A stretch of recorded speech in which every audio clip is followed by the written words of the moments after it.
Now on BBC Two, where there's a will, there's a way to make the most of it in this week's Pound for Pound.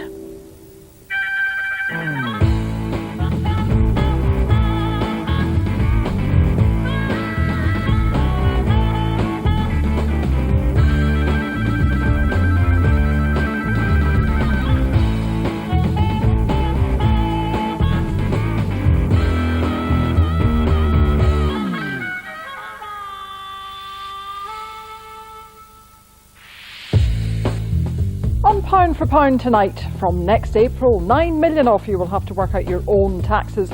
It's called self-assessment. So what will it mean to you?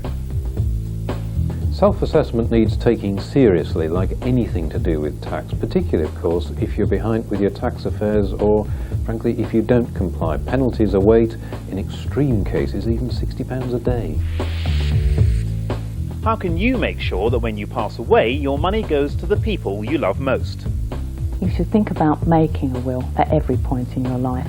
As soon as you have any property that you've decided needs to be given to someone, then you ought to be thinking about putting that in writing. And as the stock market celebrates the 10th anniversary of Big Bang, does it make sense for you to invest in shares? It's probably not the best time for investors to get involved in the stock market at the moment if they're taking a short-term view. There's quite a lot of uncertainty around at the moment. Good evening. 200 years ago, the statesman and scientist Benjamin Franklin wrote, "In the world, nothing can be said to be certain except death and taxes." In tonight's Pound for Pound, we're looking at both. First, taxes. If you're one of the 9 million people who have to return your tax form by this Thursday, there are new horrors in store for you next year. From April, you'll be switched to a new system of do-it-yourself tax bill. The new scheme is called self-assessment, and it means you'll be responsible for nearly everything to do with your tax.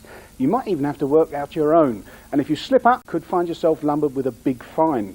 So how can you make sure that the new system will work for you? Liz Barkley has the full picture.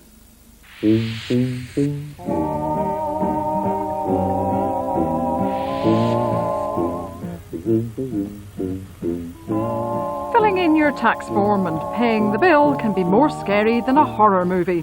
But now the taxman could give you an even bigger fright. Many taxpayers have been switched to a new system called tax self-assessment, a sort of do-it-yourself tax. There are two people watching the screen down there who'll be affected by tax self-assessment. They, along with almost 9 million others around the country, will feel the bite soon and need to be gathering their wits about them now.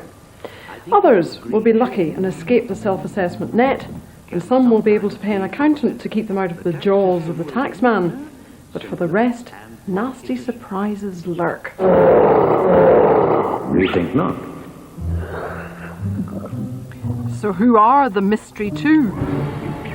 Is it Polly Shillcamp, a lollipop woman from Manchester? No, she escapes because tax is already taken from her wages before she gets them. What about Ted Gray, a pensioner who does a bit of charity work? No, Ted's okay because he doesn't get paid. And what about Pat Ryan? No, she earns some money from shares. She'll avoid self-assessment because the right tax is already deducted from her income. We can reveal the mystery two are Jill McLagan and Karen Jennings. Jill and Karen will have to fill out the new forms. But are they frightened by self-assessment? Jill's a personal fitness trainer. She's self-employed, so she'll have to switch to self-assessment next year. Karen Jennings is a nurse, but she also has a second job as a self-employed beautician. They both had questions to ask. Find out how self-assessment will affect you. So, for a bit of expert advice, I took them along to one of the country's top tax consultants. So John, can I do all the paperwork for the new tax self-assessment myself? That's something that worries me. Do I need an accountant? You can certainly fill in the forms yourselves. Indeed, the Inland Revenue have been at great pains to try and make these forms as easy as possible, and the aim is very much that anybody and everybody can fill them in without reference to an accountant. So what I want to know, John, is if I make a mistake in my calculations, if I add something up wrongly, what happens then? Well, the Revenue will do a certain amount of checking. They're not really doing a full audit, but they'll run the forms through the computer, just check that you've added it up right, see if you've used 4% instead of 40% just by mistake.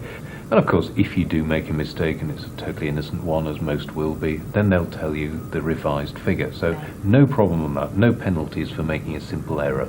But John, won't the Inland Revenue actually help Jill and Karen to fill in these forms and do the calculations? Yes, the Revenue will help, but let's be clear, there's really two stages to these forms. This is the tax return, and the key thing here is that Jill, Karen, if they get one, they've got to fill it in. They've got to put in it the income that they get. That's the main thing, and that's their responsibility. The Inland Revenue have set new deadlines for tax self-assessment, and it's our responsibility to meet them, or else. The forms for this tax year will be sent to you on the 1st of April 1997. You must send the forms back by the 30th of September 1997. Or if you or your accountant decide to work out your own tax bill, you're allowed a bit longer.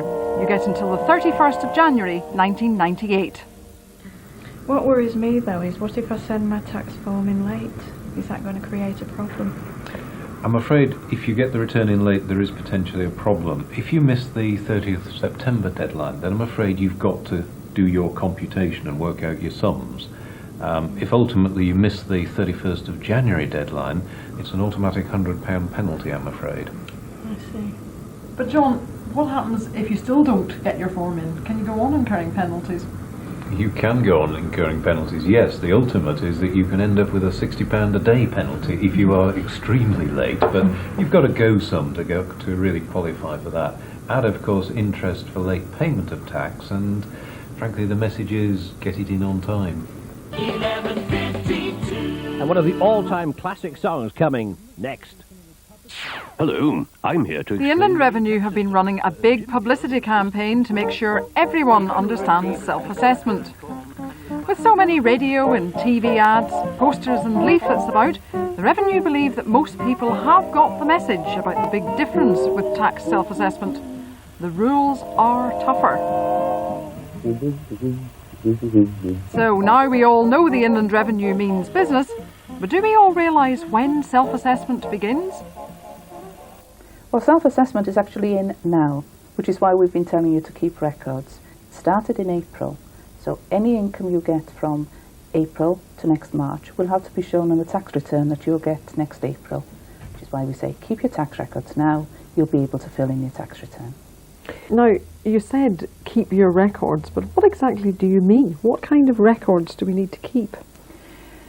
It's the sort of records you need to fill in your tax return. So, if you're a business person, it's probably no more than you're doing already. You're already keeping records to see how your business is doing. If you're dealt with under pay-as-you-earn, then keep things like your pay slips. If you're making payments to a personal pension plan, keep details of how much you're making. It's anything that you need to fill in your tax return. Some of us may find the tax form daunting. We know if we ignore it, it'll cost us dear, but how easy will it be for us to self-assess our own tax? Self-assessment, of course, is an interesting term because it has the connotation that you've got to work out your own tax bill. You don't have to. You've got to fill in the form, give them the data, but the Revenue will actually work out your tax bill. They're saying they'd actually rather calculate the tax bill. You don't actually have to settle down and compulsorily work out your tax bill, as, for example, tends to happen in the United States. But if our personal finances aren't that complicated, could we save money by filling in the form and getting the tax office to do the sums without the expense of expert help? Well, I'm hardly going to say that somebody who hires an accountant or tax advisor is throwing their money away, because I would hope that they're getting good advice, and I think that's the key. That you're going to an advisor for advice, for assistance in making sure you've got the right claims, you've made all the expense claims that you can get. Of course, that you're complying properly, but most people, I think, would find the basic form easy enough, and simply form filling, maybe you don't need an advisor, but undoubtedly, if you're self-employed, if you've got complex affairs, then maybe it's money quite well spent. So it's the moment of truth for Jill and Karen. They've heard the explanations, they know the plot, but does the story have a happy ending? So Jill, Karen, do you think you're going to be able to cope with all of this by yourselves? No. I think when I've had a good look through all the forms, I'll decide then whether to do it myself or go to an accountant. I think I'll be asking my sister-in-law to help me because she's a bookkeeper.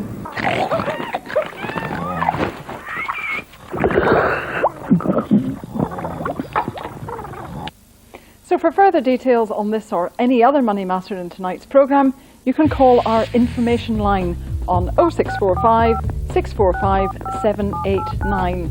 Calls are charged at local rate and it's open until 10:30 tonight. Now, none of us wants to think about death, but if you don't have a will, your money and your property may end up in the wrong people's hands. There are a number of different ways of drawing up a will. You can do it yourself, hire a solicitor, or approach a will writer. They're specialists who concentrate mainly on wills. So which is the best course of action for you? Tony Morris has been finding out.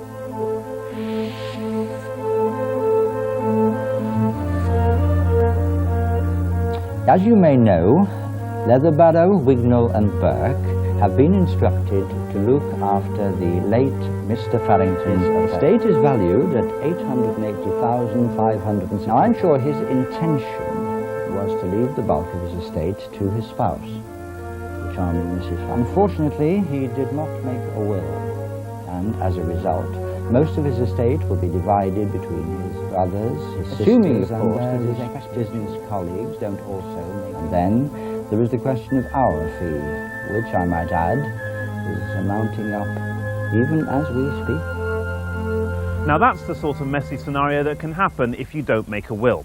Yet amazingly, 2 out of 3 people die without ever having made one. It's something that I think I'll always get round to, and I haven't got round to yet. I don't do anything about it, and I'm a lawyer. It's just never been top of my list. Well, I've not a lot to leave at the moment, so... I've just lost my husband and he didn't have one either, so I've been so busy sorting his affairs out, I've not got around to doing one for myself. You should think about making a will at every point in your life. As soon as you have any property that you've decided needs to be given to someone, then you ought to be thinking about putting that in writing. So if you are one of the 70% who haven't got around to it, what would happen if you died without making a will? If you're an unmarried couple, all your property will not go to your partner on death, but to your closest relatives. The same goes for single people. In most cases, that means everything will pass to parents or brothers and sisters. If you're married without children, your partner will automatically get the first £200,000. Any amount over £200,000 will be split equally between partner and parents. If you're married with children, then your spouse will only get the first £125,000, a figure which includes the value of property. The rest is split between children and your partner. Chris Wildman is married with a young son, William. As he quietly celebrates his birthday with his family, his thoughts are turning to making another type of will. I've just turned 30. We've recently purchased some property. William, our son, is a new addition. And the three things combined together, really, it seemed like a good idea to make it a will. As Chris sets out on his search for a will, he's mulling over two things. Who to appoint as an executor, that's the person who will administer the estate after his death, and where to store the will. Who should you turn to? Well, there's the traditional route, the solicitor. Well, Chris, there are several advantages in using a solicitor to make a will. The first advantage is that we've been doing this for a very long time. Solicitors have hundreds of years of experience of making wills. The second advantage is that all solicitors are obviously qualified in law of succession, and so you have that assurance. And thirdly, all solicitors have the benefit of the protection of compulsory professional indemnity insurance, and so if anything goes wrong from the solicitor's end, the client is protected. John, who should I appoint as an executor? Should I use a solicitor? Most solicitors, in my experience, wouldn't charge any extra for being an executor themselves. They would merely charge you for the normal expenses of administering the estate, which would depend on the length of time it took to administer it and also the size of the estate. Well, that's all very well to say that, John, but some people might decide they don't want to pay you to be the executor of the will. They might decide they want to do it on their own. Is that possible? Yes, they can, but a lot of people, of course, are grieving relatives, and they don't want to have to do that themselves. They just want to go to a solicitor, produce to him documents and say, please sort that out for me. I suppose if they did it themselves, they would save a minimum of £300, perhaps £400, and probably much more. So, if you go to a solicitor, you'll find they have full legal training. They are insured if something goes wrong, but some people say they find them a bit stuffy, and the cost of between £30 and £125 is not the cheapest.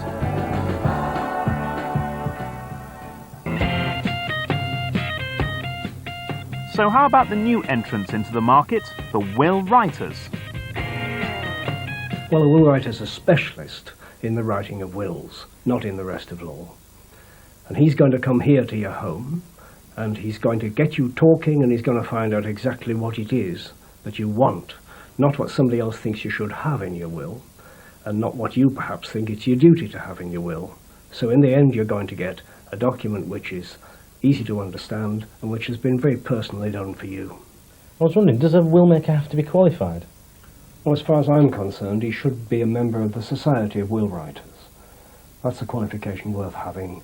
Training, examinations, the usual kind of thing for society. And they do make sure that their members are behaving themselves as would any other society. So can anybody set themselves up as a will writer? Could I do it? Could Chris do it? Well, you'd have to learn a great deal before you could start. It is a fact that you can get good computer software these days which has the law in it, after which it's quite difficult to do something illegal because the software won't let you. There certainly have been some rogues, but there have been plenty of rogues in every profession. If you opt for a will writer, you'll find that qualifications vary. Many don't have full legal training. You'll need to check insurance. Most are insured, but some may not be. But they do pride themselves on being approachable, and they cost between £25 and £75. Or a third option is to dispense with others altogether and do it yourself. I think it's pretty straightforward. It seems pretty straightforward. There's some bits I don't understand. I wasn't sure about this specific gifts business. I mean, does that make any sense to you? Well, I guess they're saying you can leave it to your partner, but if they're dead, then you can actually leave it to somebody else. Right. But only if they're dead. I think. The do-it-yourself will is easily available from newsagents. It's cheap. The total cost will be about £30, but mistakes can be costly, and you may be asked to pay an annual fee for storage. Put it in Somerset House in London for a one-off payment of £1 instead. So now Chris has tried out the three options. Which one is going to get his seal of approval? There's the do-it-yourself will. It's cheap, but what about the long-term costs of getting it wrong? There's the will writer. It's a new type of service, but few have proper legal training. And there's the solicitor. There are legal safeguards, but are they a bit too pricey? So which one are you going to choose? I think it would definitely have to be the solicitor, really. I don't think there'd be that more expensive, much more expensive. And I mean, I think it's somebody that you can trust to do it right. And if you want more details about wills or any other stories on tonight's Pound for Pound, you can call up our CFAX page 620. Now, your chance to ask Pound for Pound's resident financial expert Vincent Duggleby for advice. House prices are finally beginning to rise, and the mortgage lenders are offering all sorts of deals. So how do you find your way through the mortgage maze? Phil Eva and his girlfriend Caroline are thinking of buying their first home, and this is their video letter. At present, I live in a housing association flat. Because I've been living here for 3 years, I qualify for something called the Tenants Incentive Scheme. That means that I can get a grant towards the cost of buying a house. I'm hoping to buy a place with my partner. We both work and we're both first-time buyers. We'd like to buy a house worth something in the region of £40,000 to £50,000, but we're not sure what sort of mortgage we should get, or how much we should be putting as a down payment. I'd like your advice on what mortgage would be best for us, and how much we should be aiming to save towards the cost of a house. Well, Vincent, Phil's at a bit of an advantage because he's got a grant already towards the cost of buying a house, but how much should he be saving for a deposit? I always think you need to put down at least 10% before you consider buying a house. I mean, I know you can get 100% mortgages, but I don't recommend them. If you can do better than that, get, say, 25%, then you begin to start saving quite significant amounts of cost. And for example, the mortgage indemnity policy, which Building Society impose on you, you wouldn't have to have that if you can put down a 25% deposit. And of course, they're all falling over themselves to get the business of first-time buyers like Phil. So if there are a lot of deals around for first-time buyers, how is Phil going to decide which is the best? Yeah, it is a terribly, terribly hard choice without professional help. I mean, basically you've got to choose between a fixed or a variable rate of interest. You've got to choose whether you want a discounted rate of interest, which means, say, paying 2 or 3% for the first 2 or 3 years and then going on to the normal variable rate, or you've got to go for these seductive cashbacks.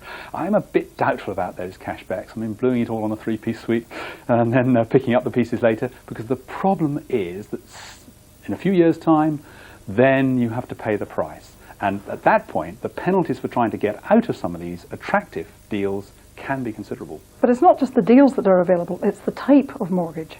It is the type of mortgage. And here again, for a first-time buyer, a repayment. Paying off a bit of the capital each month is the safest way. I mean, I know you can have an endowment or you can have one of these fancy personal equity plan mortgages or even a pension mortgage. Keep it simple for a first-time buyer. Stick with a repayment. Phil needs advice. Where does he get it? He needs advice. I recommend that he goes to a typical high street building society, perhaps contacts a direct lender, one of the people who advertises by post, and also goes to a mortgage broker. Get the feel of it. Get some quotes. Get some paperwork. And then I'm afraid it's thinking time. And in the end, it's up to him.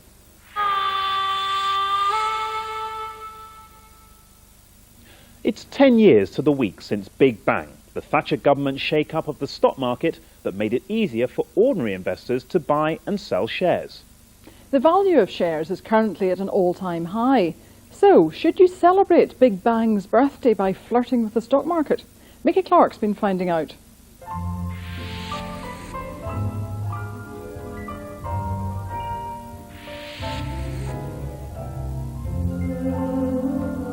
The stock market used to be rather slow, old-fashioned and gentlemanly. And you could only buy your shares through brokers treading the stock market floor.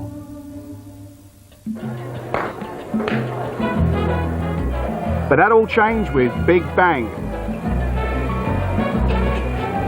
The stock market went up tempo and buying shares became easier and more attractive to the ordinary investor. Market opened its doors to everybody because the government had almost forced it to, and it became user-friendly. It was no longer a case of all those people up there in the city. People every day were bombarded by the newspapers, by the media generally, to say this is open to everybody, come along, invest, put your money to work, and back Britain if you like. Today, 11 million of us have taken a taste of the high life and bought stock market shares. So if you want to join the party, what's the best way of going about it? It's become a lot easier, of course, and I think there are many share shops on the high streets. The clearing banks are there to provide a service. There's masses of information in the newspapers. You can get a stockbroker of the Yellow Pages. You can get a list from the London Stock Exchange. But by and large, for the man in the street, I think share shops and the clearers probably are the neatest, easiest way for people to deal. If you decide to flirt with the stock market, then you may get a better return for your money than by putting it into a bank or building society. But the stock market is also more unpredictable. Well, the better returns that you can get through investing in the stock market really reflect the increased risk that you're taking. If you put money into a building society, you're pretty certain of the sort of return that you're going to get on a 1 or 2 year view. It doesn't change by very much, even if interest rates move. On the other hand, of course, because the value of shares can go up and down, you're taking on increased risk, but you're rewarded for doing that generally by getting a better long-term return. At present, the value of shares are at an all-time high. So is there a risk that prices will tumble? Chaos has continued to reign in the world stock markets today. From Tokyo to London, from Sydney to New York, prices have gone on tumbling. So could history repeat itself? Conditions are very different now, and in particular the state of the economy looks far more favourable, and company profits are growing quite quickly and are set to continue to grow quickly over the next year. So I think the sort of environment is not right for a crash in the UK stock market. Nonetheless, it's quite possible there will be a short, sharp setback at some stage. Bearing that in mind, is this the best time then for budding investors to get involved in the stock market? I think it's probably not the best time for investors to get involved in the stock market at the moment if they're taking a short-term view. There's quite a lot of uncertainty around at the moment, and in particular that uncertainty revolves around the approaching general election, and that could cause quite a lot of disruption to the stock market and could cause it to edge lower. So you may need to use some fancy footwork if you're thinking of buying or selling shares just now. But should you be considering pulling your money out altogether? Well, if you're already in the stock market and you've got investments in the stock market, no, I wouldn't be looking to sell them at the moment, because if you do, then you're going to incur a cost for doing so and a cost for getting back into the market. So you would only want to sell your investments if you had really made a lot of money out of them and you were very, very concerned about the timing of the market. How can you lessen the risks of investing in the stock market? What you need to make sure is that you've got a balanced portfolio. In other words, don't have all your eggs in one basket, don't have all your money with one company, don't have all your money with one sector. For instance, diversify, don't have your money all in the UK, but have some money internationally. If you have a spread of investments, the spread of companies, you will spread risk and you'll reduce the volatility. And what about new investors? What sectors, what companies should they be looking at if they're thinking of investing in the stock market? If you're thinking of coming into the market at the moment, make sure you pick something like perhaps a unit or investments trust where you've got a spread of investments, you've got someone who will properly manage it for you and will look after the money. Have some money here in the UK, have some money in blue chip companies as well as smaller companies as well. You can get a lot of growth from smaller companies. If you're concerned about timing in the market, perhaps phase your investments in. Don't necessarily put every single amount of money you've got at the moment into the market. Put some in now, perhaps a few months later if you're concerned about the height of the market, and that's one way of dealing with timing. So our checklist for buying shares. Sit tight, don't cash in your shares even if the market does fall. Spread the risk, don't invest in just one company. Think about PEPs or unit trusts. Talk to your independent financial advisor. Remember that shares can go down as well as up. And that's all we've got time for this week. Next Tuesday we're back at our normal time of 8 o'clock when we'll be asking what Sainsbury's moving to banking means for you. And as Ernie celebrates its 40th birthday and the lottery notches up its 2nd anniversary, we'll be finding out which offers a better return on your money. Until then, goodbye.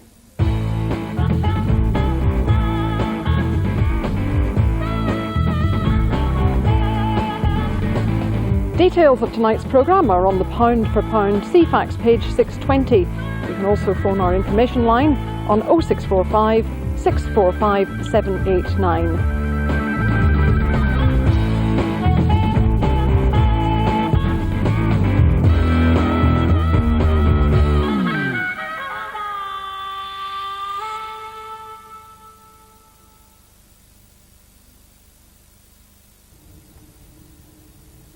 If you like the Pound for Pound book, A Beginner's Guide to Investment, please send a cheque for £3.50 made payable to BBC Education to Pound for Pound, PO Box 7, London W5 2GQ. How can sleep Good night now. improve your business?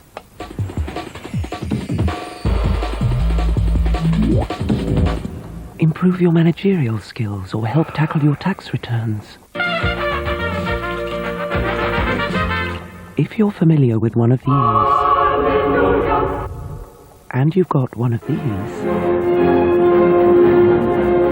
call 03452255656 now for information on the new business and work hour in the Learning Zone from 5 a.m. every Monday beginning November the 4th on BBC Two. Sweet dreams. Working for the money god brought rewards. The kind of bonuses that they are expecting are hundreds of thousands of pounds. But was it too high a price to pay? You could see it in their faces, the sort of look of extraordinary arrogance and a seeming loss of morality. The Boom Before the Bust, Naked City, tomorrow, 9:50, BBC Two. The world of literature prepares for the moment of truth, the Booker Prize, live from London's Guildhall on BBC Two in 10 minutes. Before that, how a change of heart is putting the colour back into concrete.